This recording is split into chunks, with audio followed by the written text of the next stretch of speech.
Hello, my history geniuses. Black Consciousness Part 2. I had just finished off telling you about the impact of Steve Biko, that he passed away in 1977, that his words lived on.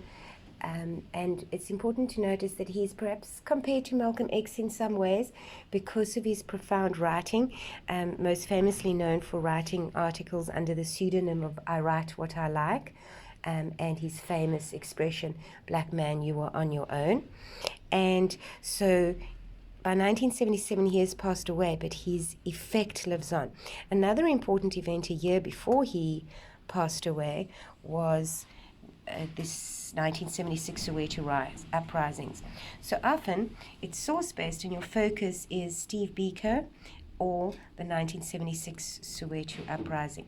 So when we look at 1976, we need to understand that the students called for liberation before education. And their argument was that why must they get an education, particularly an unfair education under the Bantu Education Act, which set them up to play inferior roles. And they were very upset because government had implemented a language of instruction policy that said that some of their work would be taught to them in their third language, Afrikaans. And so to have to learn in your third language was not fair on them, and they felt that they should protest. But there's more to it, because we need to understand that this generation had grown up or been born in what we call the silent 60s. So we speak about the 60s being silent, because in the 1950s we saw the Defiance Campaign, we saw the Freedom Charter, but then government acted harshly, and we saw the Rivonia trials, we saw the leaders being imprisoned, we saw many of them having to flee, to go into exile. And so government had suppressed and oppressed to the point where it was very difficult to oppose the apartheid government. And so the organizations were banned, and it felt as if their activities had been curtailed.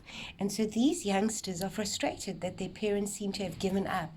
And so for many of them, they are inspired by the ideas of Black consciousness.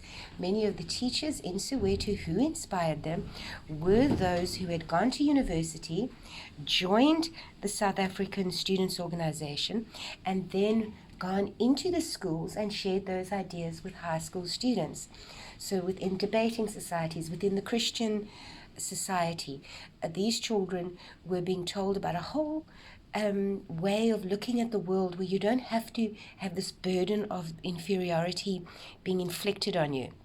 And so they then, in 1976, many of them, without saying a word to their parents of all their plans, were involved in the Soweto Uprising. In the aftermath of that, many of them fled and went to be trained in Tanzania, for example, in camps, so that they could return and take part in the armed struggle. And the 1976 Soweto Uprising caused a huge backlash from the international community, who were shocked about young people having to be terrorized in this manner and attacked by the police force. They were unarmed. They did not deserve this. And then after you've looked at the Soweto Uprising and its implications and its causes, one can then look at the legacy. And out of the Black Consciousness movement came organizations like ZAPU and COSIS. And it's quite interesting that COSIS is now involved in their responses to the lockdown and whether schools should open or not. So that organization has become quite topical at the moment. And then I just wanted to draw your attention to a person who's very topical at the moment, and that is Nkosazana Dlamini Zuma, and she said this about Black consciousness, and I think because she's so much in the news now, it would be interesting to have a look at what she said. She said, "I do not understand Black consciousness as an end to itself. At that time, I think it was important for people inside the country to find something that could motivate and rally people and put confidence again in themselves as Black people. But it was very clear to me that there's a limit to what Black consciousness can take you, and you had to find the next step, because Black consciousness was not going to bring the government down. It was one of those stages that you needed to grow up in politics. So a very interesting perspective there. Right, ladies, that just gives you an overview and should help you to see what kinds of things to look out for. I do think when you look at Black consciousness, one can feel quite confused as to where's the substance in the section. A lot of it is discussion about ideas, about groups that got formed.